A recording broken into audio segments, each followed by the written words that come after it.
యాకోబు పత్రిక మొదటి అధ్యాయం 12, 13, 14 వచనాలు చదువుకుందాం. యాకోబు పత్రిక మొదటి అధ్యాయం 12, 13, 14 వచనాలు. శోధన సహించువాడు ధన్యుడు, అతడు శోధనకు నిలిచినవాడై ప్రభు తను ప్రేమించు వారికి వాగ్దానము చేసిన జీవ కిరీటం పొందును. దేవుడు కీడు విషయమై శోధింపబడనేరడు, ఆయన ఎవనిని శోధింపడు. గనుక ఎవడైనను శోధింపబడినప్పుడు నేను దేవుని చేత శోధింపబడుచున్నానని అనకూడదు. ప్రతివాడు తన స్వకీయమైన దురాశ చేత ఏడవబడి మరులు కొల్పబడిన వాడై శోధింపబడును. చిన్న ప్రార్థన చేసుకుందాం.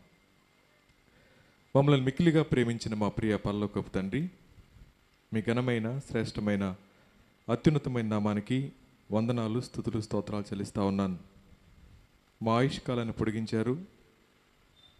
మా జీవితంలో మరొక దినాన్ని మీ సన్నిధిలో గడపడానికి మీరు ఇష్టపడినందుకే నీకు వందనాలు చెల్లిస్తూ ఉన్నాను. దేవ, ఇంతవరకు పాటల ద్వారా మీ నామాన్ని కనపరుచుకున్నందుకే స్తోత్రం చెల్లిస్తూ ఉన్నాను. మా అందరి ఆత్మీయ క్షేమార్థమై మీరు మాకు అనుగ్రహిస్తూ ఉన్న లేఖన ప్రత్యక్షత కొరకే మీకు వందనాలు చెల్లిస్తూ ఉన్నాను. కృప కలిగిన మా తండ్రి, ఈ ఉదయకాల సమయంలో తదుపరి మాట్లాడబోతున్న దాసుని కూడా బలపరిచి మా అందరి క్షేమార్థమై వాడుకోమని వేడుకుంటా ఉన్నాను. వ్యర్థమైన మాటలు రాకుండా నోటికి కాపుదలు అనుగ్రహించండి. కూర్చుని ఉన్న మేమందరం కూడా ప్రభా శ్రద్ధగా ఆలకించగలిగే కృప దయచేయమని మీ కృప కలిగిన హస్తాలకే ఈ సమయాన్ని అప్పగించుకుంటూ మా ప్రభువును ప్రియ రక్షకుడైన యేసయ్య పుణ్యనామంలో మిక్కిలి వినయంగా బ్రతిమాలి అడిగి వేడుకొని ప్రార్థిస్తున్నాం తండ్రి, ఆమేన్. వేదిక మీద ఉన్న దేవుని దాసులకు అలాగే చేరి వచ్చిన విశ్వాసులందరికీ ప్రభు అయిన యేసుక్రీస్తు నామములో శుభాలు తెలియజేస్తూ ఉన్నాను. చార్ల్స్ స్పర్జన్ గారు ఏమంటారంటే, ఈ చివరి దినాల్లో ప్రశంసించే శ్రోతలుంటారు, జాగ్రత్త. రెండోది, అభిమానించే శ్రోతలుంటారు, వారి విషయంలో కూడా జాగ్రత్తగా ఉండు. సో మూడోది, హత్తుకునే శ్రోతలుంటారు.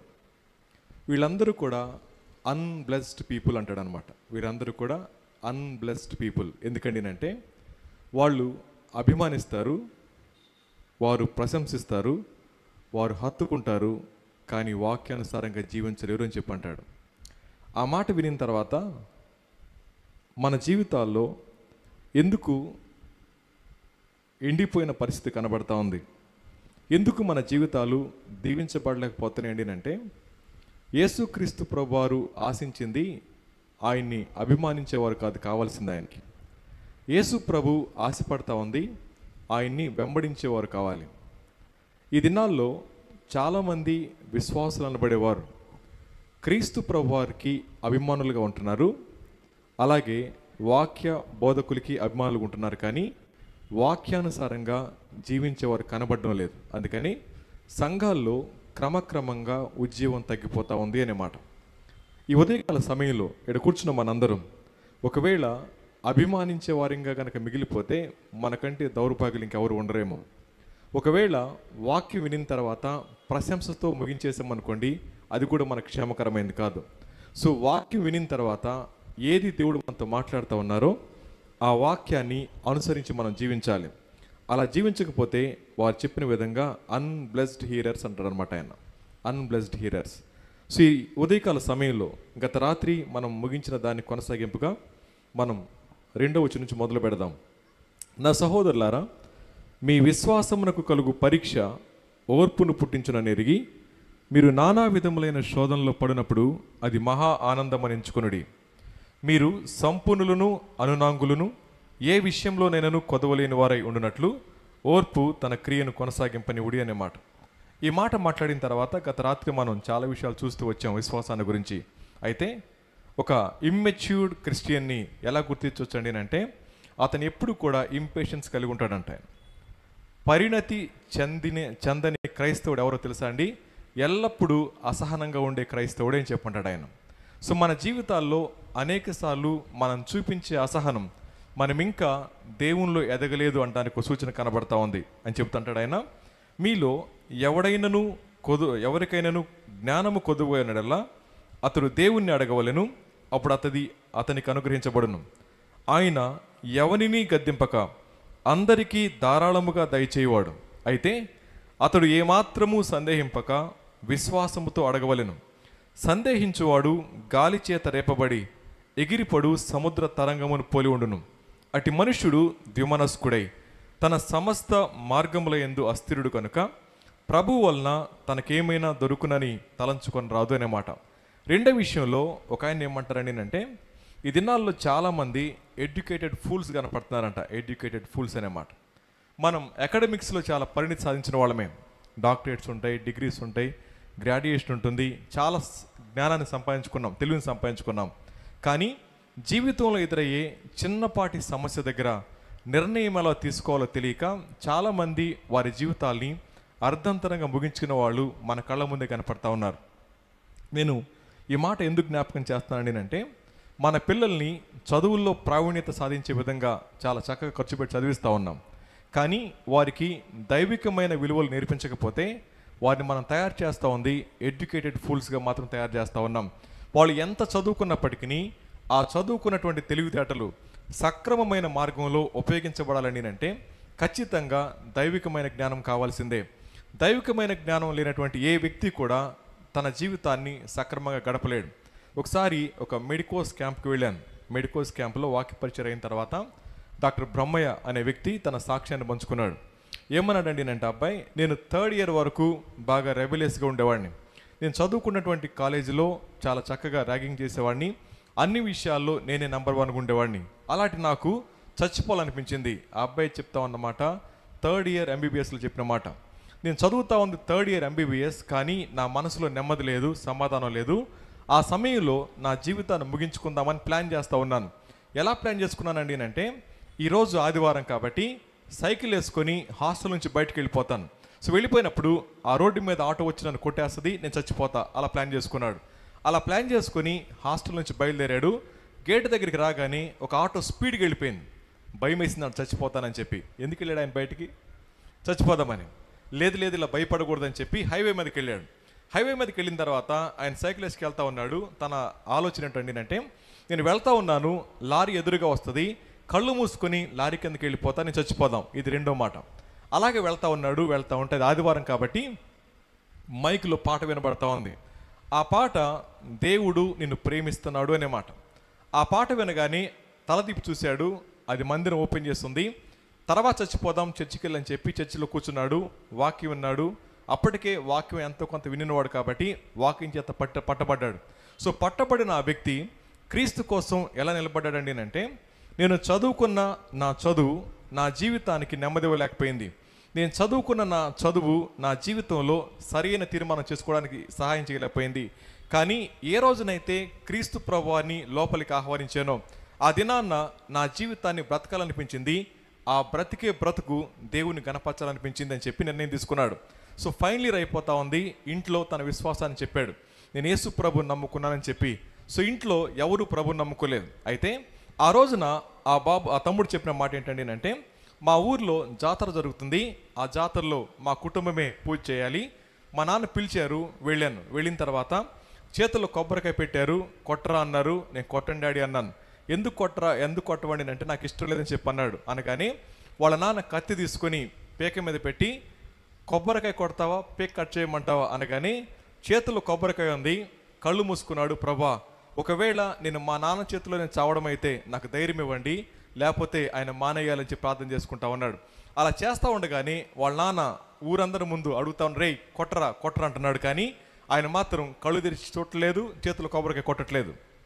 చివరికి వాళ్ళ నాన్న అన్నమాట ఏంటంటే, నీకన్నా సిగ్గుండాలి, నాకన్నా సిగ్గుండాలి, చీపో అని చెప్పి కత్తి కింద పడేసాడు, మెడపెట్టి నింటేశాడు. అప్పుడు అనుకున్నాడు, ప్రభా నువ్వెంత గొప్పోడివేనే మాట. ఒకవేళ తన ఓర్పు గనక ఆగిపోయినట్లయితే, సహనం గనక ఆగిపోయినట్లయితే ఆ దినాన్ని ఇలా అనుకోవచ్చు. ఏమని చెప్పండి, నేను కొబ్బరికాయ కదా కొట్టింది, మనసులో దేవుని స్థానం ఉంది కదా అనుకుంటే, ఎక్కడైతే శ్రమ రాగానే అపవాది మనకి కొన్ని మార్గాలు చూపిస్తూ ఉంటాడు, ఆ తప్పించుకునే మార్గాన్ని. ఎవరైతే శ్రమలో అపవాది చెప్పే మార్గాన్ని అనుసరిస్తారో అది శోధనగా మారుతుంది. ఆ మార్గం మానవ ఆలోచన బట్టి ఉంటుంది. ఆ ఆలోచన మనిషిని ఎప్పుడు తప్పు మార్గం నడిపిస్తూ ఉంటుంది. ఈ దినాల్లో చాలామంది క్రైస్తవులు అనబడేవారు వారి జీవితాల్లో దేవుని కోసం నిలబడలేకపోవడం గల కారణం ఏంటండి అంటే, వారు క్రీస్తు ప్రభువారిని వెంబడిస్తానని చెప్తున్నారు, కానీ వారి జీవితాల్లో ఎదురయ్యే కొద్దిపాటి శ్రమ దగ్గర వారు లోకానికి, లోక ఆలోచనలకి లోబడిపోతా ఉన్నారు. ప్రియమైన వాళ్ళారా, ప్రభు మన నుంచి కోరుకుంటా ఉంది రాజీ పడే క్రైస్తవ్యాన్ని కాదు. క్రీస్తు ప్రభు వారు మన నుంచి కోరుకుంటా ఉంది, ఎక్కడ క్రైస్తవుడు రాజీ పడిపోతాడో అక్కడ ఘనత వచ్చేది అపవాదికి, ఎక్కడ క్రైస్తవుడు నిజాయితీగా నిలబడతాడో ఘనత వచ్చేది దేవునికి. కాబట్టి మన జీవితాల్లో దేవుని గణపరిచేవారు ఉండాలని అంటే అయితే ఆయనకన్నా స్థానం ఇవ్వాలి, లేకపోతే అపవాది కన్నా స్థానం ఇవ్వాలి. అపవాదికి స్థానం ఇచ్చిన వాడు దేవునిలో కొనసాగలేడు. దేవునికి స్థానం ఇచ్చిన వాడు శ్రమల మధ్యలో నిలబడతాడు, అంతవరకు సహిస్తాడు. ఆ తమ్ముడు ఏమంటాడండి అంటే, అప్పటి వరకు నా మీద పెట్టుబడి పెట్టిన మా నాన్న వాళ్ళు అన్నారు, అరే నీకింత ఖర్చు అయింది, మా డబ్బులని నువ్వే కట్టాలని చెప్పన్నప్పుడు ఆ అబ్బాయి చాలా కష్టపడ్డాడు, బాగా చదువుకున్నాడు, ఎయిమ్స్లో జాబ్ చేశాడు, ఇప్పుడు చెన్నైలో సూపర్ స్పెషాలిటీ చేస్తూ ఉన్నాడు. ఆ తమ్ముడు ఏమంటాడండి అంటే, అన్న దేవుడు నా జీవితంలో చేసిన మేలు ఇంత అని చెప్పలేను. కఠినమైన శ్రమ ఎదురైన సమయాన నిలబడటానికి దేవుడే సహాయం చేశాడు. ఒకవేళ ఆ సమయంలో కొద్దిపాటి అసహనం నా మనసులోకి వచ్చిన, కొద్దిపాటి లౌకికమైన జ్ఞానం నా మనసులో ప్రవేశించిన, నేను తీసుకునే నిర్ణయం ఖచ్చితంగా దేవుణ్ణి అవమానపరిచేదే అన్నమాట. ఈ ఉదయకాల సమయంలో ప్రభు మనతో మాట్లాడుతూ ఉంది, మన జీవితాల్లో ఎదురయ్యే ఒత్తిళ్ల దగ్గర, మన జీవితాల్లో ఎదురయ్యే కొద్దిపాటి శ్రమ దగ్గర మనం గనక రాజీ పడి జీవిస్తా ఉన్నా, ఒకవేళ లోక ఆలోచనకి మన జీవితాన్ని అప్పగించుకుంటా ఉన్నా, దేవుడు మన నుంచి ఆశించేది అది కాదు. అందుకని ఇమ్మెచ్యూర్డ్ పీపుల్ ఎప్పుడూ కూడా ఇంపేషన్స్ చూపిస్తారన్నమాట. నేను గనక పరిపక్వత లేని క్రైస్తవుడినైతే నా జీవితంలో అసహనం కనపడతా ఉంటుంది అన్నమాట.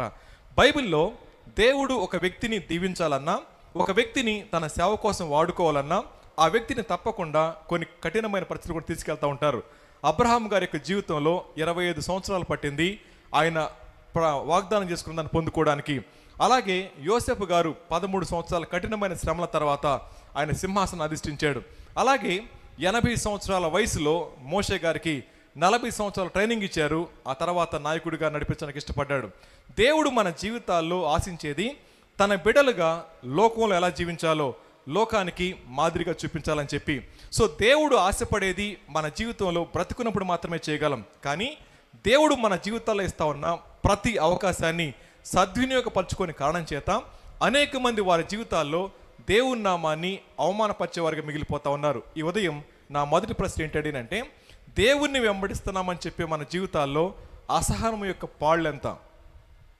సో అసహనాన్ని మన జీవితాల్లో తరచుగా చూపిస్తున్నామండి అంటే బైబిల్ చెప్తా ఉంది ఇంకా నువ్వు ఎదగలేదు అనే మాట. ఇది మొదటిది. రెండో విషయం ఏంటండి అంటే, మెచ్యూరిటీ అనేది ఎప్పుడు కూడా ట్రాన్సిషన్ పీరియడ్ అని ఎప్పుడు కూడా కష్టతరంగా కనపడతా ఉంటుంది.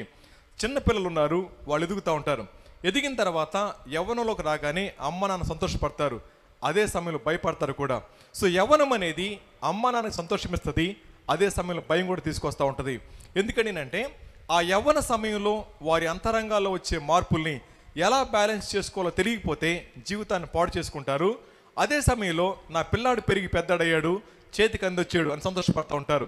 సో ఎదిగిన పిల్లలు మన కళ్ళ ముందు కనపడతా ఉంటే వాళ్ళని చూసి ఆనందపడతాం, అదే సమయంలో వారి జీవితాన్ని చూసి భయపడతా ఉంటాం. అలాగే ఒక విశ్వాసి తన జీవితంలో మారు మనసు పొందిన తర్వాత అతను ఎదుగుతూ ఉన్నప్పుడు, ఒక ఎదుగుదల స్థాయికి వచ్చినప్పుడు అయితే అతను లోకస్తునిగా మారిపోవచ్చు, లేకపోతే దేవుని చేతిలో సాధనంగా వాడబడవచ్చు. అనేక మంది యవనస్తులు ఒక వయసు వచ్చిన తర్వాత, నేను మాట్లాడుతూ ఉంది మామూలు యవనస్తుల గురించి కాదు, యేసుక్రీస్తు ప్రభువారిని అంగీకరించిన తర్వాత ఒక వయసుకు వచ్చిన తర్వాత వారి జీవితాల్లో వాక్యం పట్ల ఆకలి తగ్గిపోతుంది, ప్రార్థన పట్ల భారం తగ్గిపోతుంది, అలాగే దేవుని మనసు పట్ల ఆలోచన లేకుండా పోతుంది. ఎప్పుడైతే వాక్యం పట్ల ఆకలి లేకపోయినా, ప్రార్థనలో భారం లేకపోయినా, రెండోది సహవాసాన్ని నిర్లక్ష్యం చేస్తా ఉన్నా వారు ఆత్మీయంగా దిగజారిపోయిన క్రైస్తవులే అని మనం జ్ఞాపకం చేసుకోవాలి. సో యవ్వనంలోకి వచ్చినటువంటి యవనస్తుడు మాట వినకపోతే వాడిని దండిస్తాం. మరి యవ్వనంలోకి వచ్చిన క్రైస్తవుడు మాట వినకపోతే ప్రభు ఏం చేస్తారు చెప్పండి? ఇప్పుడు మనకు అర్థమవుతుంది కదా.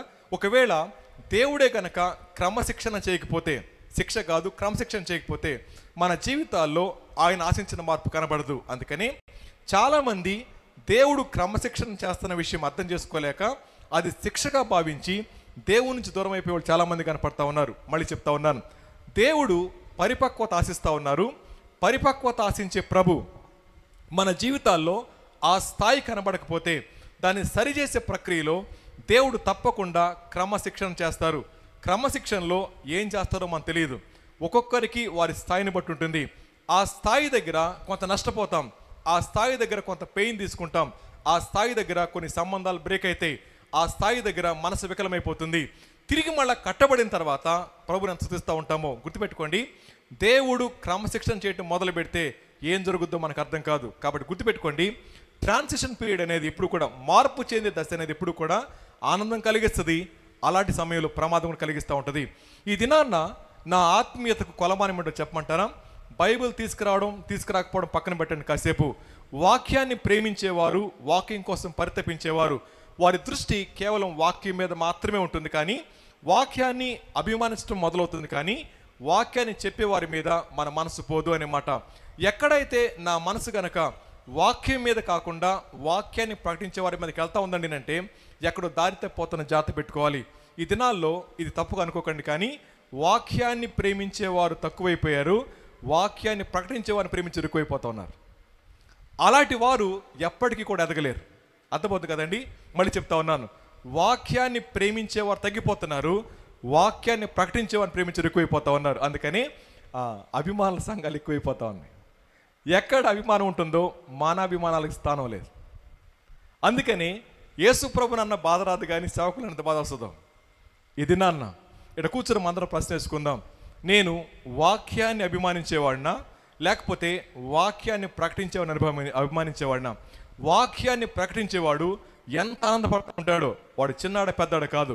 సో వాక్యాన్ని ప్రకటిస్తూ ఉన్నప్పుడు ఆ వాక్యం మనకి లేఖన సత్యం అందుతూ ఉంటే లోపల ఎంత తృప్తిగా కనపడతా ఉంటుందో. అందుకని దావీదు గారు అంటారు, నీ వాక్యం నాకు దొరుకుతూ ఉంటే ఎలా ఉందంటండి, క్రొవ్వు మెదడు దొరికినట్టుందంట కదండి. అది రేపు ఆదివారం తింటారు కదా, ఆలోచించండి. అది ఎంత తృప్తిగా ఉంటుందో. ఆ తృప్తి లోకం ఇవ్వలేదు, ఆ తృప్తి వ్యక్తులు ఇవ్వలేరు, ఆ తృప్తి దేవుని యొక్క వాక్యం మాత్రం అందిస్తూ ఉంటుంది. ప్రియమైన వాళ్ళారా, ఈయన మాట్లాడుతున్న మాట, ఎప్పుడైతే శ్రమల గుండా మనం వెళ్తూ ఉంటామో ఆ శ్రమల మధ్యలో ప్రభు ఆశిస్తూ ఉంది పరిణతి కావాలి అనే మాట. అందుకంటున్నాడు ఆయన, ఓర్పు తన క్రియను కొనసాగింపనివ్వండి అని చెప్తూ, మీలో ఎవరికైనాను జ్ఞానము కొద్దిపోయినలా అతడు దేవుణ్ణి అడగవలెను, అప్పుడు అది అతనికి అనుగ్రహింపబడును. ఆయన ఎవరిని గద్దింపక అందరికీ ధారాళముగా దయచేయవాడనే మాట. దేవుడు ఆశపడేది ఇవ్వడానికి, ఈ మాట గుర్తుపెట్టుకోండి, దేవుడు ఆశపడేది ఇవ్వడానికి. అడగపోతే ఆయన ఎలాగిస్తాడు? దేవుని యొక్క ఆశ ఎప్పుడెప్పుడు ఇద్దామా అని, కానీ అడిగే మనసు మనలో లేదు కాబట్టి మనం ఆయన దగ్గర నుంచి పొందుకోలేకపోతా ఉన్నాం.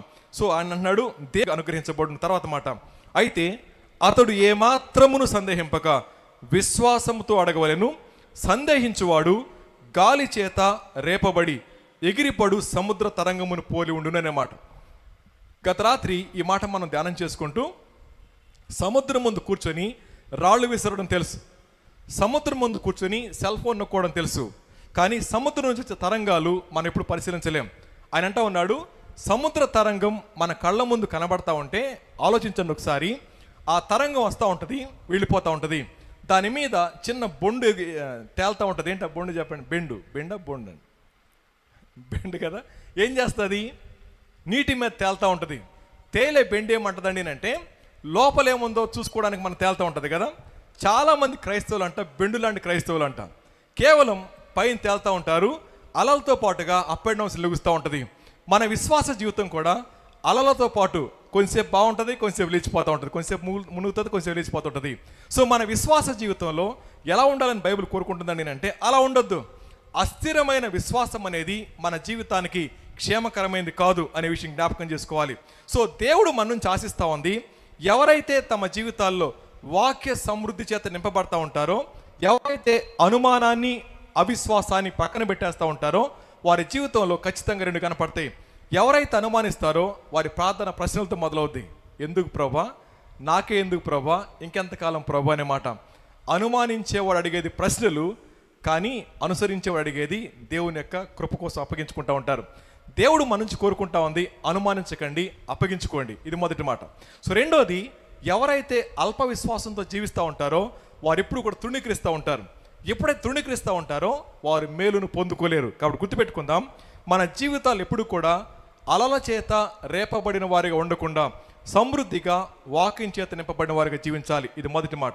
రెండో మాట ఏంటండి అంటే ఆయన అంటూ ఉన్నమాట, అలల ముందు నిలబడ్డాం, వెనక్కి తిరిగి చూసాం, చూడగానే ఎవరు పిలిచారు, పిలిచి వారితో మాట్లాడుతూ ఉన్నారు.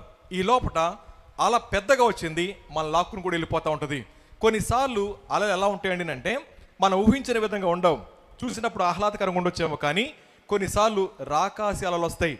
ఆ రాకాసి అల వచ్చిందండి అంటే మొత్తం ఎత్తుకొని పోద్ది. ఈ మాట జ్ఞాపకం చేసుకుంటే మొన్న ట్రైన్లో వస్తా ఉంటే తమ్ముడు అడిగాడు, అన్న దివిసీమ ఉప్పినంటే ఏంటన్నా అన్నాడు. దివిసీమ ఉప్పినంటే ఏంటన్నా అన్నాడు. అప్పుడు అన్నాను 1977లో, అంటే ఇక్కడ రతనాథ్ గారు సేవకు వచ్చిన కొత్తలో 47 సంవత్సరాల క్రితం అందరు నిద్రపోతున్నారు. ఆ రోజు హాయిగా ముగించుకున్నారు. అర్ధరాత్రి సముద్రానికి కోపం వచ్చిందేమో, అది నెమ్మదిగా ఊరి మీదకి వచ్చింది. ఊర్లో నిద్రపోతున్న వారిని లోపల తీసుకెళ్ళి వదిలేసింది. ఆ తెల్లవారిన తర్వాత దీనబంధు అన్న మాట్లాడుతూ ఏమన్నారంటే, బయట ఊరు ఎలా ఉందో చూద్దామని మచిలీపట్నంలో బయటకు వచ్చాను. బయటికి రాగానే ఊరంతా మోకాల్లో నీళ్ళలో నిండిపోయింది. నిండిపోయిన తర్వాత నా కాళ్ళు కింద నడుస్తూ ఉన్నాయి, నా కళ్ళు వెతుకుతా ఉన్నాయి. అయితే నా కాళ్ళ కింద ఏమున్నాయో తెలుసా? శవాల కుప్ప అన్నాడు అనమాట.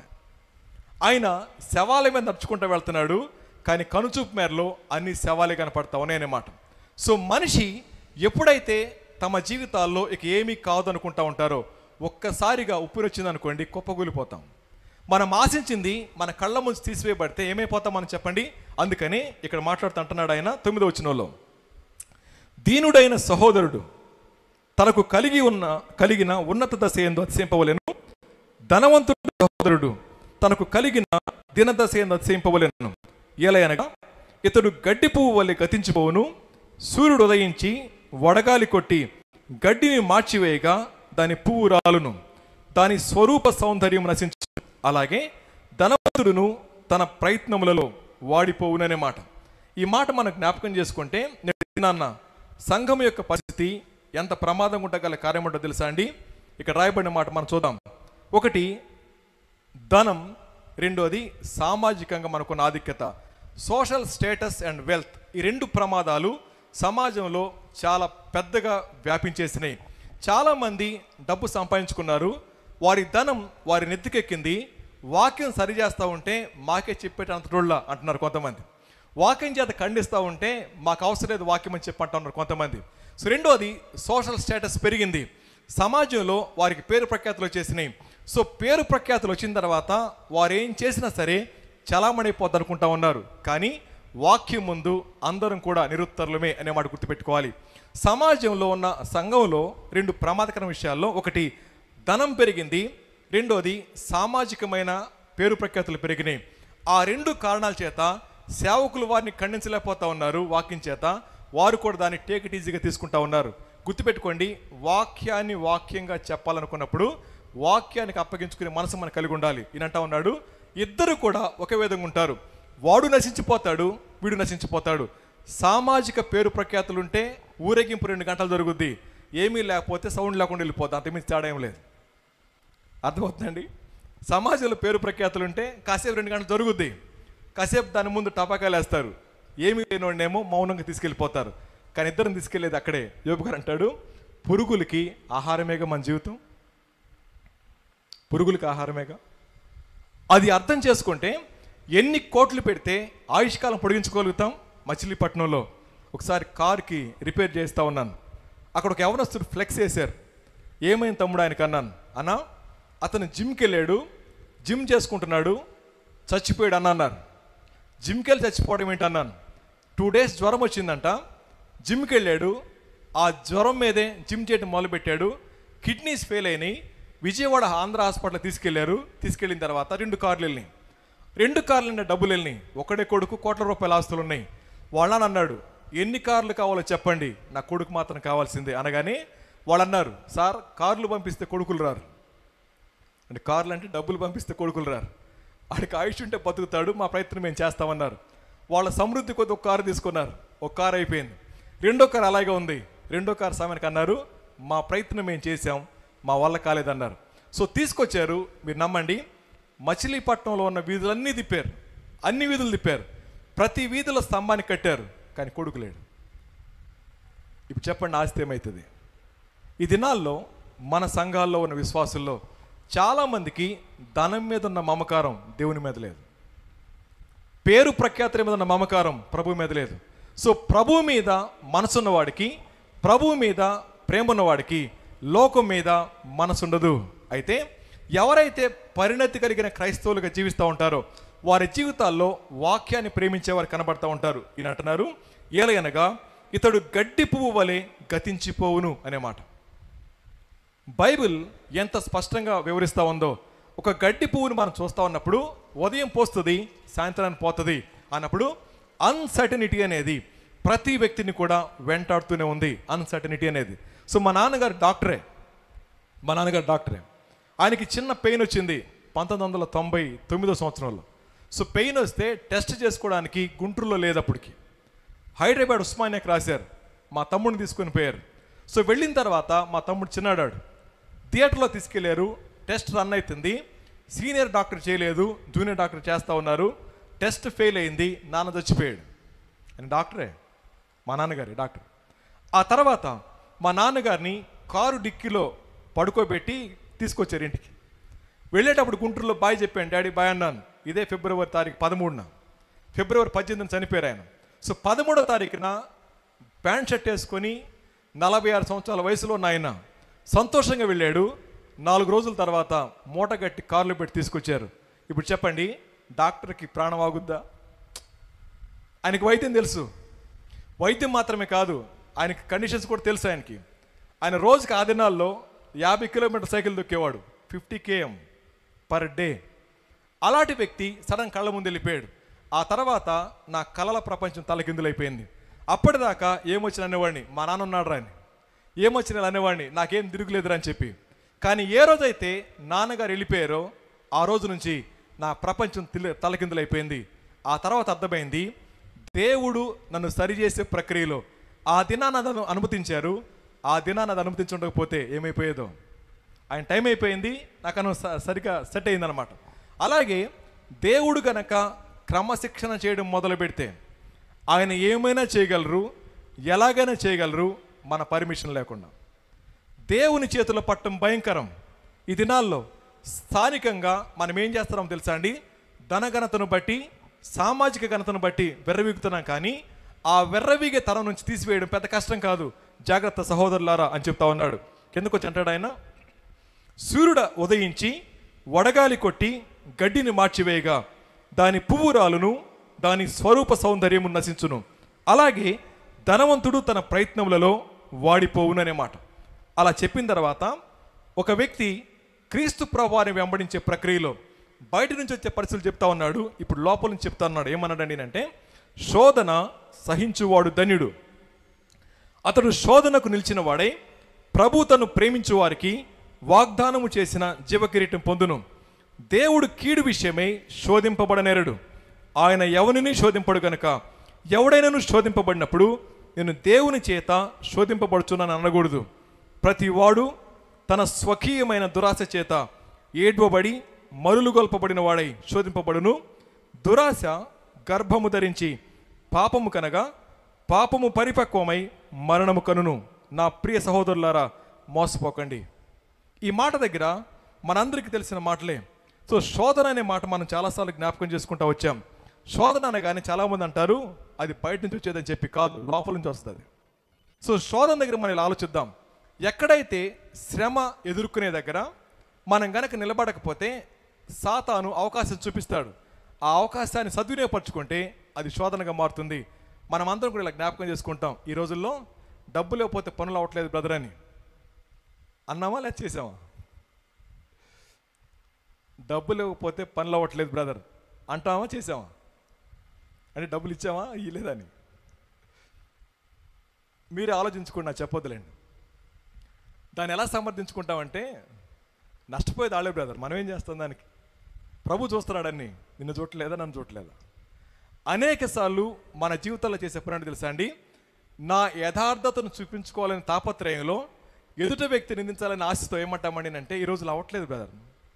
అపోదంటాడు, నీకు పని అవ్వాలంటే ఈ పని చేస్తే అయిపోతుంది అన్నప్పుడు ఆ ఆపర్చునిటీని కనుక యూటిలైజ్ చేసుకున్నామండి అంటే అది శోధనగా మారిపోతుంది అనే మాట.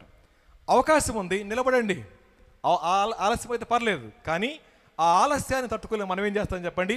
నెమ్మదిగా చేయి కింద పెట్టేస్తాం, కలిగిందని ఇచ్చేస్తాం, పని చేసుకుంటూ ఉంటాం. గుర్తుపెట్టుకోండి, నీవే చేయి చాపితే, నేనే చేయి చాపితే లోకం ఏం చాపుతుంది? సంచి పట్టేస్తుంది. జాగ్రత్త. దేవుడు ఆశపడతా ఉంది, రాజీ పడే క్రైస్తవ్యాన్ని కాదు, రాజీ లేని క్రైస్తవ్యాన్ని జీవించాల. రాజీ పడే క్రైస్తవుడు క్రీస్తును ఆరాధించేవాడు కాదు, వాడు సాతాను యొక్క ఆరాధకుడు మాత్రమే అనే మాట గుర్తుపెట్టుకోవాలి. అందుకని శోధన అనేది ఒక్కసారికి వచ్చి పడేది కాదు, ఇట్స్ ఎ ప్రాసెస్. అది క్రమక్రమంగా జరుగుతూ ఉంటుంది. సో దానిలో 4 దశలు కనపడతా ఉంటాయి. ఒకటి, శోధన అనేది కోరికతో మొదలవుతుంది అనే మాట, కోరికతో మొదలవుతుంది అనే మాట. సో ఎప్పుడైతే డిజైర్ మొదలవుతుందో అక్కడ నుంచి ఆలోచనలు మొదలవుతూ ఉంటాయి. ఈ గోదావరిలో ఎప్పుడైనా మీరు గాలానికి ఎర పెట్టకుండా గాలం వేయడం చూసారా? ఓన్లీ ముళ్ళు పెట్టి. ఎందుకని పడవ? ఎర పెట్టకపోతే చేపలు పడవా? ఎందుకని అండి? మేత లేదు కాబట్టి. ముళ్ళుందిగా, మేత లేకపోతే ముళ్ళుందిగా. అర్థమవుతుంది ఈ మాట. చేప పట్టాలంటే కావాల్సింది ముల్లే. ముల్లే చూడండి, చేపలు అని తెలుగు తక్కువ. అలాగే మనల్ని కూడా అపవాది లాగడానికి వాడు చూయించేది ఎర మాత్రమే అనే మాట. వాడు చూయించేది ఎర మాత్రమే. ఎరను చూసి మోసపోతే మనం ఏడవబడతాం అనే మాట గుర్తుపెట్టుకోవాలి. ఈ మాటలు చాలాసార్లు చెప్పి ఉన్నాను, మరొకసారి జ్ఞాపకం చేస్తాను. ఒక అమ్మాయి కాలేజీకి వెళ్తుంది. వాళ్ళ అమ్మ నాన్న వేరే దేశంలో ఉంటారు. ఆ అమ్మాయి చక్కగా చదువుకోవాలని చెప్పి మన దగ్గరే, ఊరి పేరు చెప్పనులేండి, రోజు కాలేజీలో పంపిస్తున్నారు ఆటోలో. ఆటో అబ్బాయితో ప్రేమలో పడింది. 3 years అయినాయి. 3rd yearలో డిటైన్ చేశారు. మళ్ళీ రిక్వెస్ట్ చేశారు, మళ్ళీ డిటైన్ అయింది. ఆ తర్వాత ఇక చదువు అబ్బట్ల, ఆటో తిరగడం అలవాటు అయిపోయింది. ఒకరోజు అన్నాడు, నిన్ను పెళ్లి చేసుకుంటా అని. ఆమెకు ఇష్టమైంది, ఆటోలో తిరిగితే హాయిగా ఉంటుంది అప్పట్లో. ఆ తర్వాత నెమ్మదిగా అమ్మా నాన్న సంపాదించిన బంగారం తీసుకుంది, డబ్బులు తీసుకుంది, వెళ్ళిపోయింది. సో వెళ్ళిపోయిన తర్వాత ఆ మోజులో, బంగారం డబ్బు మోజులో 2 సంవత్సరాలు కాపురం చేశాడు. 2 పిల్లలు కన్నారు, అబ్బాయి అమ్మాయి. తర్వాత నెమ్మదిగా డబ్బులు అయిపోయినాయి. తాగుడికి అలవాటు పడ్డాడు బాగా. అంతకుముందు తాగాడు, ఇప్పుడు బాగా తాగుతున్నాడు. ఆ అమ్మాయికి పాలు రావడంలా, రాకపోయేసరికి 2 పిల్లలకి పంచదార నీళ్ళు పోయడం మొదలుపెట్టింది. పంచదార నీళ్ళు. సో పాలు ఇవ్వాల్సిన సమయంలో పంచదార నీళ్ళు ఇవ్వగానే ఎదగడం మానేసాడు. పిల్లలు సన్నగా అయిపోయారు, చిన్నగా అయిపోయారు. నెమ్మదిగా బాత్ ఇంటికి రావడం మానేశాడు. ఆ పాపకి ఫ్యామిలీ ఎలా మేనేజ్ చేయాలో తెలియలేదు. ఇంతకుముందు ఫోన్ చేస్తే డబ్బులు పడాయి, ఇప్పుడు అంటున్నారు నీకు నాకు సంబంధం లేదు, పో అన్నారు అమ్మ నాన్న. ఆ తర్వాత పక్కింటి ఆవిడ చెప్పింది, ఒళ్ళొందగా అమ్ముకోవచ్చు కానీ. ఆ పాప నెమ్మదిగా వ్యభిచారం చేయడం మొదలుపెట్టింది. అలా చేస్తూ ఇంటికి రావడం మానేసింది. ఈ నాన్న 2 పిల్లలను తీసుకున్నాడు. ఒకరిని బస్టాండ్ దగ్గర, ఒకరిని రైల్వే స్టేషన్ దగ్గర కూర్చోబెడతారు. వాళ్ళు అడుక్కొచ్చిన డబ్బులతో వాడు తాగుతాడు. వాళ్ళకి చిన్న బన్ ప్యాకెట్ కొనిచ్చి పడుకోబెట్టేవాడు. ఒక రోజున బిడ్డ చచ్చిపోయాడు. చచ్చిపోగానే వాడికి ఫోన్ చేస్తే తాగి లేగొట్టలేదు, వాడు ఆగిపోయింది. తల్లికి ఫోన్ చేశారు, అమ్మ నీ కొడుకు చచ్చిపోయాడని చెప్పి. నాకు వాడికి సంబంధం లేదన్న రాలేదు. ఆ ఊరు వాళ్ళే తీసుకెళ్ళి ఆ బాబుని పాతిపెట్టారు. ఆ సమాధి చూపిస్తూ తమ్ముడు అన్నాడు, అన్న ఈ సమాధేనా అన్నది, ఈ సమాధి. ఏంటి తమ్ముడు అండి అంటే, ఆ పాప అమ్మా నాన్న మాట వినకుండా తన ఇష్టానుసారంగా జీవించి 2 పిల్లల్ని కనింది. ఈ పిల్లడు ఒకటి చచ్చిపోయాడు అన్న. ఎలా చచ్చిపోయాడు? ఫుడ్ లేక. ఇప్పుడు చెప్పండి, ఒకవేళ ఆ పిల్లకే గనక ఆటో వాడి కంటే బదులు ఆ శవం కనపడితే ఆ పని చేసేదా? అర్థమవుతుంది ఈ మాట. వాడు తాగుపోతవుతాడని, ఈ పిల్ల తిరిగిపోతవుద్దని తెలిస్తే ఆ పని చేస్తుందా? తెలియదు కదా. అలాగే ఈ దినాన్న ఎవరైతే దేన్ని చూసి అతిశయపడతా ఉన్నారో, అది తల్లిదండ్రుల యొక్క సంపాదన బట్టా, మీకున్న అందాన్ని బట్టా, తెలివితేటలను బట్టా, మరి దేని బట్టా, దేన్ని మీ కళ్ళ ముందు ఎరగా ఉంచాడో ఆ ఎర వెనక ముళ్ళుంది, జాగ్రత్త. ఆ ముళ్ళు దిగబడక ముందే వదిలిపెట్టేయడం మంచిదేనే మాట. ఈ దినాల్లో చాలామంది వారి కోరికలు గుర్రాలు ఎక్కుతున్నాయి అనే మాట. గుర్రాలు ఎక్కితే గాడిదలు ఎక్కితే మనకు తెలియదు. ఎక్కిన తర్వాత దిగేది ముళ్ళే, జాగ్రత్త గుర్తుపెట్టుకోండి. ఆ ముళ్ళు దిగిన తర్వాత ఎంత కొట్టుకున్నా బయటకు వచ్చే సమస్య లేదు. ఈ దినాన్న మన పిల్లలు ఎందుకు వ్యస్తాలకు బానిసలవుతున్నారో తెలుసా అండి? చిన్ననాటే వాళ్ళని లోకానికి ప్రియంగా పెంచుతున్నాం, దేవుని మీద ద్వేషం పెంచుతూ ఉన్నాం. లోకానికి ప్రియంగా పెంచే ఏ తల్లిదండ్రులు కూడా దేవునికి పిల్లల దగ్గరికి చేసుకోలేకపోతా ఉన్నారు. ఈ ఉదయం నా 2వ ప్రశ్న తెలుసా అండి? శోధన కోరికతో ప్రారంభమైతే ఆ కోరిక ఎక్కడ బీజం పడతా ఉంది అన్నప్పుడు, ప్రేమగా పెంచాల్సిన తల్లిదండ్రులు డబ్బులతో పెంచడం మొదలు పెట్టగానే ఆ పిల్లల హృదయాల్లో పడేది విషబీజాలు మాత్రమే అన్నమాట. ఈ దినాన్న మన ప్రాంతంలో ఉన్న చాలామంది యవనస్తులు డ్రగ్స్కి, గంజాయికి బానిసలైపోవడం గల కార్యం ఏంటో తెలుసా అండి? వారు కాదు. ఇక్కడ ఒక మాట చెప్తాను. కొంతమంది తల్లిదండ్రులకి ధనం విగ్రహమైంది, కొంతమంది తల్లిదండ్రులకి పిల్లల విగ్రహాలు అయ్యారు, కొంతమంది తల్లిదండ్రుల్లో భర్త భార్యకి విగ్రహం అయ్యాడు, భార్య భర్తకి విగ్రహమైంది. అలా విగ్రహాలుగా అయిపోయిన తర్వాత దేవుణ్ణి త్రోసేస్తూ ఉన్నారు, ఆ విగ్రహాలను పూజిస్తూ ఉన్నారు.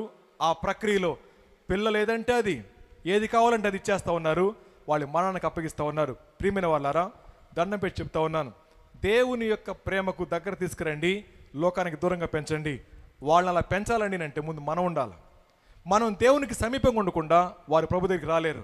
ఈ దినాల్లో చాలామంది పిల్లలు గుండెల మీద కూర్చుంటా ఉన్నారు, పిల్లలకు ఊపిరాడకుండా చేస్తూ ఉన్న తల్లిదండ్రులకి ఈ దినాన్న నేను ప్రశ్న అడుగుతాను, మీ పిల్లలు కాలేజీకి వెళ్ళారా, రోడ్ల మీద తిరుగుతున్నారా? మీరే చెప్పాలా. మీ పిల్లలు కాలేజీకి వెళ్ళారా, సెల్ ఫోన్ చూసుకుంటున్నారా? మీ పిల్లలు కాలేజీకి వెళ్ళారా, జాబ్ చేసుకుంటున్నారా, లేకపోతే తాగి పడుకున్నారా? ఇది తప్పుగా అనుకోకండి, మామూలుగా అడుగుతున్నాను. ఇది భారంతో అడుగుతున్నాను, మిమ్మల్ని బాధ పెట్టాలని మాత్రం కాదు. 9 నెలలు మోసారు, వాడు కనుక పరలోకానికి రాకపోతే నీ బతుకెందుకు, నీ సంపద ఎందుకు, నీ సోషల్ స్టేటస్ ఎందుకు? వారికి ప్రభు పరిచయం కాకపోతే నీ పేరు ప్రఖ్యాతులు ఎవరి కోసం? అర్థమవుతుందండి ఈ మాట? ఒక గ్రామంలో, ఒక పట్టణంలో గ్రామాధికారి, ఆయన జిల్లా అధికారి, అతనికి ఒకటే కొడుకు. ఆ కొడుకు డ్రగ్ అడిక్ట్ అయిపోతే వాడికి సువార్త చెప్పిద్దామని థ్యాంక్స్ గివింగ్ మీటింగ్ పెట్టాడు తెలంగాణలో. సో బంధువులు పిలుచుకున్నాడు, వాడి కోసం అంటే రాడని చెప్పి. వాడు ఎలాంటి వాడు తెలుసా అండి? వాడు ఫోన్ చేస్తాడు, డాడీ 10,000 కావాలి, ఫోన్ పెట్టేస్తాడు, ఎందుకురనే ప్రశ్న లేదు. వాడు వచ్చే సమయానికి 10,000 అలా పట్టుకుని ఉంచకపోతే టీవీ పగిలిపోద్ది, లేకపోతే వాళ్ళ నాన్న గోపు పగిలిపోద్ది. నిజంగానే అలాంటి పరిస్థితుల్లో జిల్లా స్థాయి అధికారే, కానీ పిల్లాడి ముందు కాదు. అలా భయపడుతూ మీటింగ్ పెట్టాడు. సో మీటింగ్ పెట్టిన తర్వాత అందరం కూర్చున్నాం, వెళ్ళి వెయిట్ చేస్తూ ఉన్నాం. బంధువులందరూ వచ్చారు, వాళ్ళ నాన్న కిటికీలో చూస్తున్నాడు. ఏంటన్నా చూస్తున్నారు అన్నాను. అసలు రాలేదండి, అసలు రాలేదు. 9 అయింది, 10 అయింది, 11 అయింది, 12 అయింది, అన్న కానిచ్చండి. 1 గంట అయింది, వాడు రాకుండానే మీటింగ్ అయింది. వాళ్ళ నాన్న ఏడుస్తున్నాడు, ఇంత ప్రయాసపడింది వాడి కోసమే సార్, కానీ వాడు లేడు. ఇప్పుడు నా ప్రశ్న, మీరు రెక్కలు ముక్కలు చేసుకొని బతుకుతా ఉంది, కష్టపడతా ఉంది, ఎవరి కోసం? ఏరాళ్ళు వాళ్ళని పాపానికి దగ్గరగా పెంచుతున్నారు, దేవునికి దూరంగా తీసుకెళ్ళిపోతా ఉన్నారు. జాగ్రత్త. ఎక్కడ కోరిక మొదలవుద్దండి అంటే, ప్రభువుని మన కళ్ళ ముందు కనుమరుగు చేసుకున్నప్పుడు. ఎప్పుడైతే ప్రభువుకి సంబంధించిన ప్రేమ మన జీవితాల్లో ముఖ్యమైపోయినప్పుడు, అప్పుడు మొదలవుతుంది వారి జీవితాల్లో లోకం పట్ల మమకారం. అందుకని పిల్లవాడికి నేర్పించాల్సినటువంటి భక్తి పాడైపోయిన తర్వాత కాదు, వాడు ఊహ తెలియక ముందే వాడి కళ్ళ ముందు మొదలు పెట్టాలి. ఇక్కడ కూర్చున్న మన అందరం కూడా మా మమ్మీ డాడీ విశ్వాసులేనండి అంటారు కదా. విశ్వాసులనంటే వచ్చి కూర్చుని పోయేవాళ్ళు కాదు, వారి జీవితాల్లో వాక్య ప్రమాణాలు కనబడాల్సిందే అనేమాట. వాక్య ప్రమాణాలు కనబడకుండా వారు ఎంతకాలంగా భక్తి చేస్తా ఉన్నా ఆ భక్తి నిరర్థకమైంది అన్నమాట గుర్తుపెట్టుకోవాలి. సో శోధన మొదలయ్యేది ఆకర్షణ దగ్గర మాత్రమే అన్నమాట. సో పాప కోరిక మొదలైంది, ఆ కోరిక కొనసాగుతూ ఉంది. కోరిక మొదలైన తర్వాత రెండో స్టెప్ ఏంటో తెలుసా అండి? మనం ఇలా అనుకోవచ్చు, దాన్ని ఏమనుకుంటా అంటే డిసెప్షన్ అన్నమాట. సో మోసం చేస్తుంది. కోరిక మొదలైన తర్వాత ఆ చేప తిరుగుతూ ఉంది, గాలం వేసాడు. సో గాలం వేసిన తర్వాత ఏం చేస్తాడు చెప్పండి? గాలం వేసిన తర్వాత ఏం చేస్తాడు? ఇప్పుడు నేసారు, గాలం వేసారా, ఏం చేస్తాడు చెప్పండి శాలం గారు? కర్ర కదుపుతూ ఉంటాడు. ఎందుకని కదుపుతాడు? మోసం. అది బతుకున్న ఫీలింగ్ అన్నమాట. అర్థమవుతుందండి? అది బతుకున్న ఫీలింగ్ కదా. నీ ముఖం చందమామలా ఉంది అంటాడు. చందమామకి ఏం లేదు చెప్పండి, అది స్వయం ప్రకాశితం కాదు, బూడిద ఉంటుంది దాని మీద. నీ ముఖం బూడిదలాగుందని అర్థం. ఈ పిల్ల ఏమనుకుంటుంది, అప్పుడు చందమామలా ఉన్నానా, అయిపోయింది. ఒక పువ్వు ఇస్తాడు, పువ్వు కొని జీవితం అనుకుంటుంది. వాడు అన్నాడు, నీ జీవితం మాడిపోయిన కాడలాంటిది, వాడిపోయిన పువ్వు లాంటిది అని చెప్తున్నాడు. కానీ నీకేం అర్థమవుతుంది? గులాబీ పువ్వే కనపడతా ఉంది. జాగ్రత్త. చేపని ఆకర్షించడానికి చచ్చిన చేపను పెట్టాడు, దాని మీద భ్రమ కల్పించడానికి కర్ర రూపుతూ ఉన్నాడు. అది వాస్తవం అనుకుంది, దగ్గరకు వచ్చి చేరింది. ఆ పాప రాగానే ఒక చిన్న గిఫ్ట్ ఇచ్చాడు, అది వాస్తవం అనుకుంది, జీవితాన్ని అప్పగించుకుంటా ఉంది. గుర్తుపెట్టుకోండి, ఎప్పుడైతే కోరిక మొదలవుతుందో ఆ కోరికను బలపరచడానికి మోసం మొదలవుతుంది. ఆ మోసం ఏం చేస్తుంది తెలుసా? నా మీద లేని వాస్తవాన్ని ఉన్నట్లుగా భ్రమింపజేస్తుంది. ఆ ప్రక్రియలో అప్పగించేసే విధంగా చేస్తూ ఉంటుంది. ప్రియమైన వాళ్ళారా, దేవుడు ఆశపడేది మన నుంచి చదవండి ఒకసారి. హెబ్రీ పత్రిక 12వ అధ్యాయం 14 చదువుకుందాం. హెబ్రీ పత్రిక 12వ అధ్యాయం 14 చదువుకుందాం.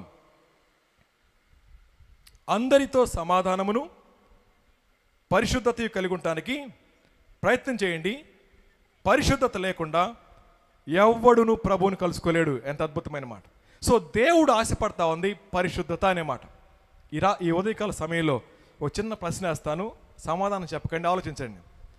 మీకు ధైర్యం ఉంటే చూపుల ద్వారా కానీ, ఆలోచనల ద్వారా కానీ, దేహం ద్వారా కానీ దేవుని మహాకృపను బట్టి ఇంతవరకు పాపం చేయలేదు బ్రదర్, దేవుడు నా కోసం చాలా క్షేమంగా కాపాడుతూ ఉన్నాడు, నా కోసం ప్రార్థన చేయండి అన్నవాళ్ళు చేయొచ్చు చెప్పండి. ఇప్పుడు ఆలోచనల ద్వారా కానీ, చూపుల ద్వారా కానీ, దేహం ద్వారా కానీ, క్రియల ద్వారా కానీ ఇంతవరకు ఏ పాపం చేయలేదండి, దేవుడు నన్ను పరిశుద్ధంగా కాపాడాడు అన్నవాళ్ళు చేతులు ఎత్తండి. అర్థమే, నా మాటలు అర్థమవుతున్నాయి అనుకుంటా కదా? వింటున్నారుగా? ఆలోచిస్తున్నారా? ఆలోచిస్తూ ఉండండి. ఎంత ధైర్యం ఉంటే లోపల పాపాన్ని పెట్టుకొని పెదాలతో ప్రభుని స్తుతిస్తారు? ఎంత ధైర్యం ఉంటే శరీరాన్ని పాపానికి అప్పగించి కళ్ళు చేతులు మాత్రం ప్రభుకి అప్పగిస్తారు? ఆయన కోరుకుంటా ఉంది మన హృదయాన్ని అండి. అందుకని సండే స్కూల్లో చెప్తారు కదా, తన హృదయంలో అంటే ఇద్దరున్నారంట. ఒకటి పాత ఆదాము, రెండోది యేసుక్రీస్తు ప్రభువారు. ఆ సండే స్కూల్ పాప ఇలా చెప్తా ఉంది, శోధన వచ్చి తలుపు తట్టగానే ఆదామును పంపిస్తే పాపంలో పడతాను, ప్రభువుని పంపిస్తే జయిస్తాను అందంట. సో మన జీవితంలో శరీర స్వభావం ఉంది. ఆ శరీర స్వభావం దగ్గర ఒకవేళ శోధన ఎదురవగానే అది పనిచేసింది అనుకోండి, పాపంలో పడతాం. ప్రభా మీరెళ్ళి తలుపు తీయండి, నాకు జయం వస్తాయంటే ఆయనతో చెప్పే ధైర్యం ఉండాలిగా మనకి. అందుకని చాలామంది వారి జీవితాల్లో ఆకర్షణకు లోనవుతూ ఉన్నారు, రెండోదిగా మోసగించబడతా ఉన్నారు. సో మోసగించబడటం మాత్రమే కాదు, అలా కర్ర కదుపుతూ ఉన్నాడు. ఎంతసేపు కదుపుతాడు చెప్పండి? ఎంతసేపు కదుపుతాడు? చేప వచ్చి ముద్దు పెట్టి వెళ్ళిపోద్ది, ఆడే నిరాశపడ్డు. చేప వచ్చి తోకతో కొట్టి వెళ్ళిపోద్ది, నిరాశపడ్డు. చూస్తూనే ఉంటాడు. చూసిన తర్వాత వాడు సహనానికి గొప్ప ప్రతిరూపం ఏంటి తెలుసా అండి? పడిపోయిన మన జీవితాల్లో. అర్థమవుతుందా? ఆ తర్వాత మనందరం ఈ ప్రశ్న వేసుకుందాం, నా జీవితంలో ఒక్కసారి కూడా ఆ పని చేయకుండా ఉంటే బాగుండేది అని అనిపించలేదు బ్రదర్ అన్నవాళ్ళు ఎంతమంది ఇక్కడ? ఆ పని చేయకుండా ఉంటే బాగుండు అన్నవాళ్ళు ఎంతమంది? ఇప్పుడు అనుకున్నారు అలాగా? ఆ ఒక్కసారి తొందరపడుకుంటే బాగుండేదండి అనుకున్నారు ఎప్పుడన్నా? ఆ తొందరపడి ఆలోచించండి ఒకసారి. ఎక్కడ తొందరపడ్డామో మనకు కనబడింది ముళ్ళు కాదు, మనకు కనబడింది చేప. ఎక్కడ తొందరపడ్డామో అక్కడ ఆకర్షించింది చేప కాదు, దాని కదలిక. వాడికి తెలుసు ఎలా లాక్కోవాలో. అందుకని శోధన మొదలైంది కోరిక దగ్గర, ఆ తర్వాత మోసం దగ్గర కనెక్ట్ అయింది. ఆ తర్వాత మూడవదిగా మళ్ళీ ఏం చేస్తుంది తెలుసా అండి? అవిధేయులుగా చేస్తుంది అనేమాట. అవిధేయులుగా చేస్తుంది. ఈ ఒక్కసారి చేస్తే దేవుడు క్షమించడా? ఎంతమంది చేయట్లా? ఎవరు లేరు చెప్పండి అనేమాట.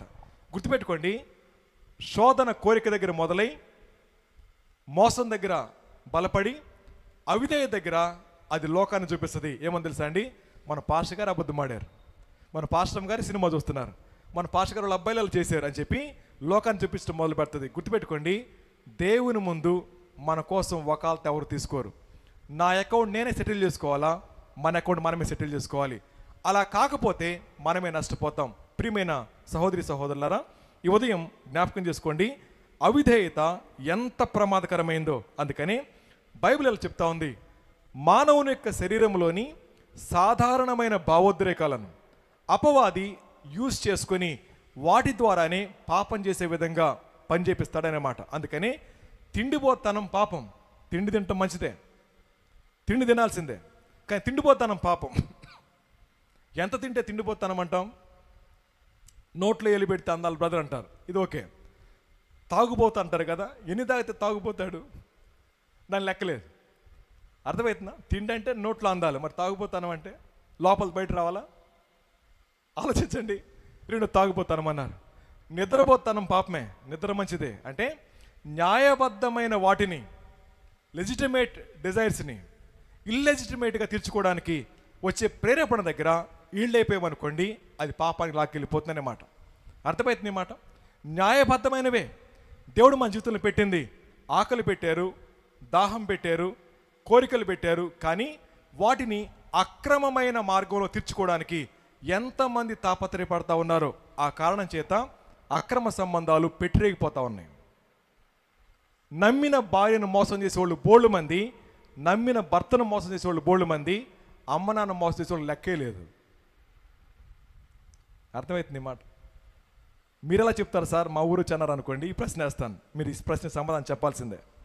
నిజంగా మీరు అమ్మా నాన్న ప్రేమించే వాళ్ళైతే ఈ ప్రశ్నకి సమాధానం చెప్పండి. పెద్దలు కూడా చెప్పొచ్చు. నాకు ఊహ తెలిసిన దగ్గర నుంచి నేను చేసిన ప్రతి పని, నాకున్న ప్రతి రిలేషన్, నేను చూసిన ప్రతిదీ, నాకున్న ప్రతి సంబంధాలు అన్నీ మా మమ్మీ డాడీ తెలుసండి. వారికి తెలియకుండా నా జీవితంలో రహస్యం లేదు. దీనికి దేవుడే సాక్షాన్ని వాడు చేయొద్దండి.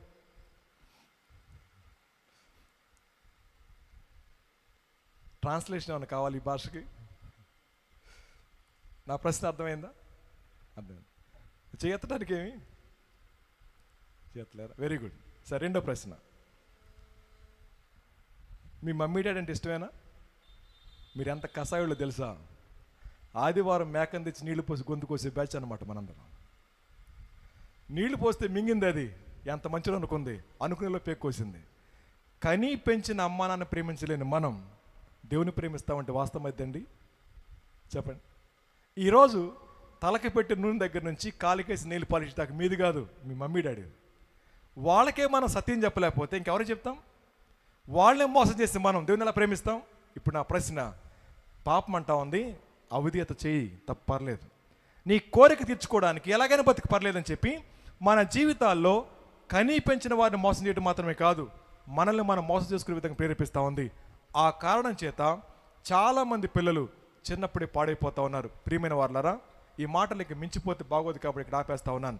జాగ్రత్త. ఒకటి, కోరిక మొదలైంది. రెండోది మోసగించడం జరిగింది.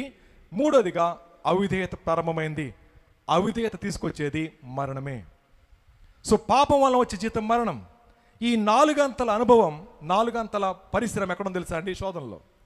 ఆ శోధన వెనక దాగి ఉన్న విషయం మనకు అర్థమైతే ఎక్కడ ఆపేస్తాం చెప్పండి?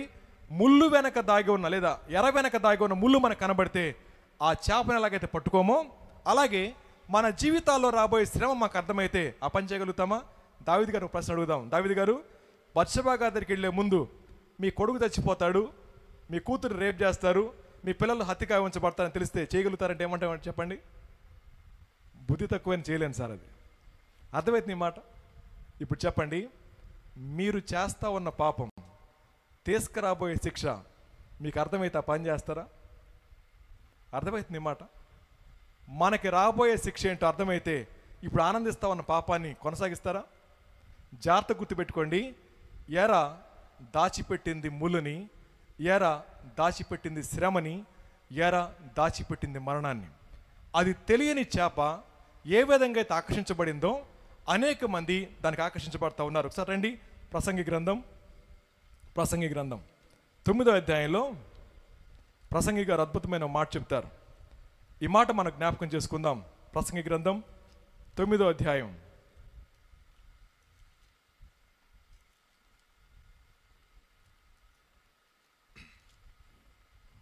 12వ వచనం చదువుకుందాం. తమ కాలము ఎప్పుడు వచ్చునో నరులెరుగరు, చేపలు బాధాకరమైన వలయందు చిక్కుబడినట్లు, పిట్టలు వలలో పట్టబడినట్లు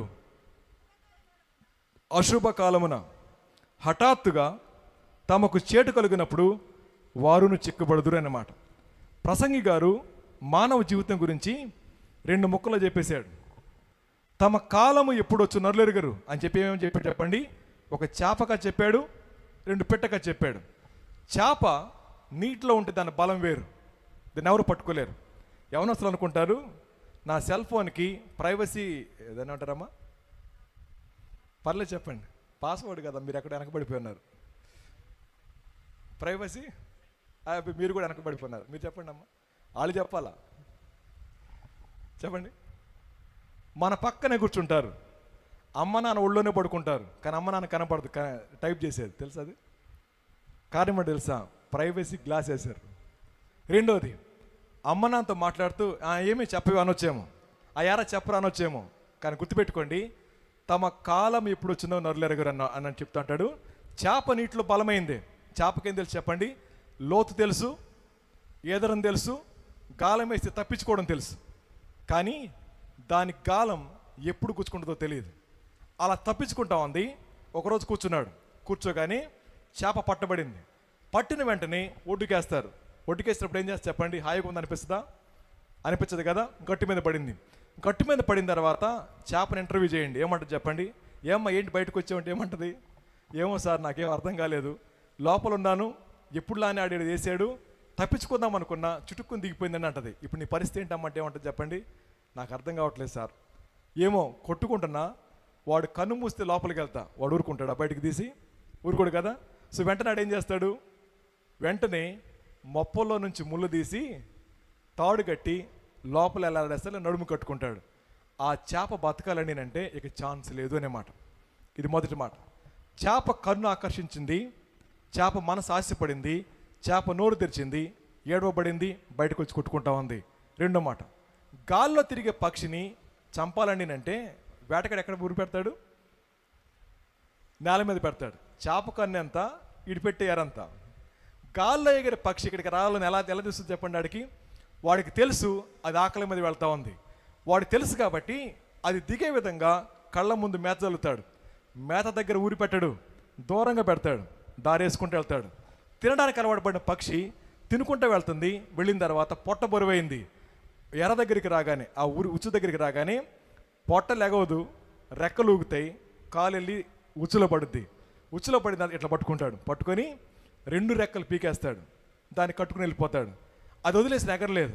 పక్షిని అడుగుదాం, అమ్మ పక్షి వదిలేసారు కదా, ఎగిరిపోవచ్చు కదంటే ఎగరాలని నాకుంది సార్, కానీ ఎగరలేకపోతున్నాను. వదిలేచ్చు కదమ్మా పాపం, వదలని నాకు అనిపిస్తుంది సార్, కానీ అయిపోయింది నా జీవితం. ప్రియమైన వాళ్ళారా, ఎంతోమంది యవనస్తులు వారి జీవితాల్లో పరిశుద్ధతను కోల్పోయిన తర్వాత పాపాన్ని విడిచిపెడదామన్నా వారి మనసులో సహకరించలేక, ఇప్పటికే కోల్పోయిన దాని నుంచి బయటికి రాలేక జీవితాన్ని అర్ధంతరంగా ముగించుకుంటున్న వాళ్ళు బోళ్ళు మంది. ఆ పైన ఎగిరే పక్షిని కిందకి లాగడానికి ఎంత ఆలోచిస్తుంటాడో. ఆలోచించడం మాత్రమే కాదు, అది కంటిని ఆకర్షించింది, పొట్టను సంతృప్తిపరిచింది, చివరి కాలిని బంధించింది, రెక్కలు విరిచేసింది, చివరికి అమ్మేసుకున్నాడు. ప్రియమైన వాళ్ళారా, పక్షి ఎప్పుడు చచ్చిపోదో తెలియదు, చేప ఎప్పుడు పడిపోదో తెలియదు. ఇక్కడ కూర్చున్న మనం కూడా మన జీవితాల్లో మనం చూపించే అవిధేయత, మనం చూపించే మోసం, మనం మోసపోయే విధానం కానీ, మన కోరికలు కానీ మన జీవితాన్ని అర్ధంతరంగా ముగించకముందే జాగ్రత్త పడటం చాలా శ్రేష్టమైంది. ఈ ఉదయకాల సమయంలో ప్రభు మనతో మాట్లాడుతుంటున్నారు, శోధన సహించువాడు ధన్యుడు, అతడు శోధనకు నిలిచిన వాడై ప్రభు తను ప్రేమించు వారికి వాగ్దానము చేసిన జీవ కిరీటం పొందును అనే మాట. సో దీనిలో ప్రేమ అనే మాట అండర్లైన్ చేసుకుందాం. ఈ ప్రేమ అనే మాట అండర్లైన్ చేసుకుంటా ఉన్నప్పుడు ఒక మాట జ్ఞాపకం చేస్తాను. నేను శ్రమల గుండా వెళతా ఉన్నప్పుడు నా ప్రభు ప్రేమ నాకు అర్థమైతే ఈ శ్రమగా ఎంచబడదు అనే మాట. మళ్ళీ చెప్తా ఉన్నాను, నేను కనుక దేవుణ్ణి ప్రేమించేవాడిని అయితే, ఆ ప్రేమ నాకు అర్థమైతే, దేవుని యొక్క ప్రేమ నాకు అర్థమైతే ఈ శ్రమ ఎన్నదగినది కాదు అనే మాట. ఎందుకంటే నేనంటే రోమా 8:28 ఏమో చెప్పండి, ఎందుకనగా తనెందరూ ప్రేమించితిరో వారందరికీ అనే మాట కదండి. సో దేవుణ్ణి ప్రేమించేవాడు ఎలా ప్రేమిస్తాడు? ప్రభా, పాపములో చావాల్సిన నన్ను నువ్వు ప్రేమించావు, నరకానికి పోవాల్సిన నువ్వు ప్రేమించావు, నా కోసం ప్రాణం పెట్టావు, నువ్వు చూపించిన ప్రేమ దగ్గర ఈ శ్రమ ఎంత పడది అని చెప్పన్నప్పుడు ఆయన ప్రేమ అర్థమైతే లోక ప్రేమ నుంచి పారిపోగలుగుతాం. ఆయన ప్రేమ అర్థం కాని వాడు లోక ప్రేమ వెంట పడతా ఉంటాడు. ప్రియమైన వాళ్ళారా, తన్ను ప్రేమించు వారికి వాగ్దానము చేసిన జీవకిరీటం పొందాలని అంటే ఖచ్చితంగా ఆయనకు అప్పగించుకునే వరమై ఉండాలి. ఈ మాట మనకు జ్ఞాపకం చేసుకుందాం. మళ్ళీ చెప్తా ఉన్నాను, కోరిక దగ్గర మన ఉద్రేకాల్ని కాన్సన్ట్రేట్ చేస్తే, రెండోది మోసం దగ్గర మన ఎమోషన్స్, మన ఆలోచనలు కాన్సన్ట్రేట్ చేస్తే, మూడోదిగా అవిధేయత దగ్గర మన చిత్తాన్ని కాన్సన్ట్రేట్ చేసి మన జీవితాన్ని మనానికి అప్పగించడం శోధన యొక్క లక్షణం అయితే, ఈ దినాన చాలామంది వారి జీవితాల్లో వారి చిత్తాన్ని దేవుని యొక్క ఇష్టానికి పక్కన పెట్టుకోకుండా జీవితాన్ని పాపానికి అప్పగించుకుంటా ఉన్నారు. కొంచెం కిందకు వద్దాం, ఆయన ఏమన్నా చదవండి. కనుక ఎవడైనాను శోధింపబడినప్పుడు నేను దేవుని చేత శోధింపబడుచున్నాను అనకూడదు, ప్రతివాడును తన స్వకీయమైన దురాశ చేత ఏడవబడి మరులు కొల్పబడిన వాడై శోధింపబడును. దురాశ గర్భము ధరించి పాపమును కనగా పాపం పరిపక్వమై మరణము కనునమాట. ఈ మాట దగ్గర దురాశ గర్భము ధరించి పాపాన్ని కంటుంది అనే మాట. ఆశపడ్డాను, గర్భం ధరించింది, పాపాన్ని కన్నాను, పాపం చేశాను. ఇక ఎదురు చూడాల్సింది దేనికోసం చెప్పండి? మరణం కోసమే. అలా చాలామంది వారి జీవితాల్లో కొద్దిపాటి శోధన దగ్గర పడిపోతూ ఉన్నారు. కిందకి రండి, ఆయన ఏమంటాడో, నా ప్రియ సహోదరులారా మోసపోకండి, శ్రేష్టమైన ప్రతి ఈవియు సంపూర్ణమైన ప్రతి వరమును పరసంబంధమైనదై జ్యోతిర్మయుడగు తండ్రి యొద్ద నుండి వచ్చును. ఆయన యందు ఏ చంచలత్వమైనను గమనాగమన వలన కలుగు ఛాయ అయినను లేదు. ఆయన తాను సృష్టించిన వాటిలో మనము ప్రథమ ఫలముగా ఉండునట్లు సత్యవాక్యము వలన మనలను తన సంకల్పం ప్రకారం కనెను అనే మాట. వాక్యం ఎంత కీలకమైందో ఆయన మాట్లాడుతూ ఉందండి. తెలుసా అండి, ఆయనలో చంచలత్వం లేదు. మన దేవుడు ఎవరు చెప్పండి? అన్చేంజింగ్ గాడ్, మార్పు లేనివాడు ఆయన. ఆ దినాన అబ్రహాం గారి దేవుడే ఈరోజు మన దేవుడు కూడా, ఆ రోజు దావీదు గారి దేవుడే మన దేవుడు కూడా. అలాంటి దేవుడు మనం సేవిస్తా ఉన్నప్పుడు మన జీవితాల్లో గుర్తుపెట్టుకోవాల్సింది, ఆయన వారితో ఎలా వ్యవహరించారో అలాగే మనతో వ్యవహరించరా? వారి జీవితాలు ఎలాగైతే ఇన్వాల్వ్ అయ్యారో అలా మంచితో ఇన్వాల్వ్ గారా? ఖచ్చితంగా ఇన్వాల్వ్ అవుతారు. ఒకవేళ ఈ ఉదయకాల సమయంలో దేవుడే కనుక వారి జీవితాల్లో ఇన్వాల్వ్ అయినట్లుగా మన జీవితాల్లో కూడా ఇన్వాల్వ్ అయితే దేన్ని కోల్పోతాం? ఊహించండి ఒకసారి. ఆయనలో మార్పు లేదు, చంచలత్వం లేదు ఆయనలో. అది వింటున్నాం కానీ అనుభవించే దగ్గర అర్థం చేసుకోలేకపోతున్నాం కాబట్టి పాపం ఇంకా కొనసాగుతూనే ఉన్నాం. ప్రియమైన వాళ్ళారా, మన దేవుడు మార్పు లేనివాడు. మార్పు లేని దేవుడిని సేవించే మనం మారిపోయే మనసు కాదు కావాల్సింది, మారు మనసు కలిగి జీవించాలి. ఆ మారు మనసు లేకుండా మనం జీవించే జీవితం నిష్ప్రయోజనకరమైంది అన్నమాట. గుర్తుపెట్టుకుందాం. అందుకంటున్నాడు ఆయన తాను సృష్టించిన వాటిలో మనము ప్రథమ ఫలముగా ఉండినట్లు సత్యవాక్యము వలన మనలను తన సంకల్పం ప్రకారం కనెను. ఎంత చక్కని మాట ఇది. తన వాక్యం ద్వారా కన్నాడు. వాక్యం వినబడింది, ఆత్మదేవుడు కార్యం చేశారు, ఆలోచించడం మొదలుపెట్టాం. అంత మాత్రమే కాదు, ఎప్పుడైతే ఆత్మదేవుడు పాపాన్ని గురించి, నీతిని గురించి, తీర్పు గురించి ఒప్పిస్తా ఉన్నారో అప్పుడు అప్పగించుకున్నాం. ఇదే జరిగిందా మన జీవితాల్లో? అది జరగట్లేదండి అంటే జాగ్రత్త, తృణీకరిస్తూ ఉంది దేవుని యొక్క ప్రేమని. ఈ దినాన్న దేవుని ప్రేమను తృణీకరించి సంతోషంగా బ్రతకగలిగిన వారు ఎవరు లేరు. దేవుని ప్రేమకు అప్పగించుకొని బాధపడేవారు ఎవరు లేరు. ఈ ఉదయకాల సమయంలో ఆయన ప్రేమను తృణీకరిస్తారో ఆయన ప్రేమకు అప్పగించుకుంటారో మనమే ఆలోచిద్దాం. తల్ల వంచండి, కళ్ళు మూసుకోండి, చిన్న ప్రార్థన చేసుకుందాం. తల్ల వంచండి, కళ్ళు మూసుకోండి, చిన్న ప్రార్థన చేసుకుందాం. అపరిపక్వమైన క్రైస్తవుడు అసహనాన్ని కలిగి ఉంటాడు అనేది మనం చూసాం. అంత మాత్రమే కాదు, మన జీవితాల్లో అనుమానం కానీ అపనమ్మిక కానీ కనబడితే దేవుని మీద ఆనుకోలేమని దేవుడు మనల్ని హెచ్చరించారు. అంత మాత్రమే కాదు, సందేహించేవాడు నీటి మీద తేలియాడే బెండులాంటి వాడు అని మనం జ్ఞాపకం చేసుకున్నాం. విమనస్కుడైన వాడు సగం మనసు లోకంలో కలిగి ఉంటాడు, సగం దేవుని ప్రేమిస్తూ ఉంటాడు. అలాంటి వాడు స్థిరంగా ఉండలేని విషయాన్ని మనం అర్థం చేసుకున్నాం. మన ధనం, మన సామాజిక ఘనత మనతో రావు అన్న విషయం జ్ఞాపకం చేసుకొని దేవునికి అప్పగించుకోవాలన్న విషయాన్ని ఆలోచించాం. అంత మాత్రమే కాదు, దేవుని కోసం నిలబడే ప్రక్రియలో శోధన ఎంత ప్రమాదకరమైందో, అది ఏ విధంగా మొదలవుతుందో, ఏ విధంగా మోసం చేస్తుందో, ఏ విధంగా అవిధేయులుగా మారుస్తుందో, ఏ విధంగా మరణానికి అప్పగిస్తూ ఉందో విన్నాం. దేవుని వాక్యాన్ని తృణీకరించడం మనకి క్షేమకరం కాదు అనే విషయాన్ని జ్ఞాపకం చేసుకుంటూ ఆత్మదేవుడు పాపాన్ని గురించి ఒప్పిస్తూ ఉండగా, క్రీస్తు ప్రభుని గురించి ఒప్పిస్తూ ఉండగా, తీర్పుని గురించి ఒప్పిస్తూ ఉండగా ఆయనకు అప్పగించుకునే మనసు మనలో లేకపోతే ఎంత నష్టపోతామో ఆలోచించండి. ప్రియమైన వారులారా, దేవుణ్ణి ప్రేమిస్తున్నామన్న మన జీవితాల్లో ఏ శోధన మన జీవితాన్ని ప్రభు నుంచి దూరంగా తీసుకెళ్తా ఉందో, ఏం ఆశపడి దేవుణ్ణి ప్రేమించకుండా లోకాన్ని ప్రేమిస్తూ ఉన్నాము. ఏ తాత్కాలికమైన సుఖం కోసం శాశ్వత కాలమైన దుఃఖాన్ని ఆహ్వానిస్తూ ఉన్నాము. ఇప్పుడు మీ కళ్ళ ముందున్న ఆనందం వెనక దాచి ఉన్న ముళ్ళు మీకు అర్థమైతే ఆ పాపాన్ని విడిచిపెట్టి ఉండగలుగుతారా? శ్రమ తలుపు తట్టక ముందే దేవుని యొక్క ప్రేమ అభ్యర్థిస్తూ ఉండగా ఆయన ప్రేమకు అప్పగించుకుందామా? ప్రార్థన చేసుకుందాం. దయగలిగిన మా తండ్రి, కృప కలిగిన మా దేవ, ఈ మధ్యాహ్న కాల సమయంలో మా జీవితాల్లో ప్రభా మీరు జరిగిస్తూ వచ్చిన మీ అనాదికాల సంకల్పాన్ని బట్టి మీకు వందనాలు చెల్లిస్తూ ఉన్నాను. మీ ప్రేమ చేత దర్శిస్తూ ఉన్నారు, మీ వాక్యం చేత దర్శిస్తూ ఉన్నారు. మా జీవితాల్లో ఉన్న పాపాన్ని, ఏ విషయంలో మేము రాజీ పడిపోతా ఉన్నాం, ఆ విషయాన్ని మా కళ్ళ ముందుకు తీసుకుని వచ్చి మా పాపాన్ని ప్రత్యక్షంగా చూపిస్తూ ఉన్నా. ఆ పాపాన్ని ఒప్పుకొని విడిచిపెట్టలేక హృదయాన్ని కఠినపరుచుకుంటున్న వారు అనేక మంది ఉన్నారు నాయన. దేవా, కీడు వారి దరికి చేరకముందే నీ ప్రేమకు అప్పగించుకునే భాగ్యం దయచేయండి. వాక్యాన్ని తృణీకరించకుండా ప్రభా, వాక్యాన్ని వారి జీవితాల్లో జీవింప చేసే విధంగా వారు అప్పగించుకోవడానికి సహాయం చేయమని వేడుకుంటా ఉన్నాను. కృపగల మా తండ్రి, తదుపరి మాట్లాడబోతున్న దాసును కూడా బలపరిచి మా అందరి క్షేమార్థమై వాడుకోమని వేడుకుంటూ మా ప్రభువును ప్రియకుమారుడైన యేసయ్య ఇప్పుడు నామములో మిక్కిలి వినయంగా బ్రతిమాలి అడిగి వేడుకొని ప్రార్థిస్తున్నాం తండ్రి. ఆమేన్.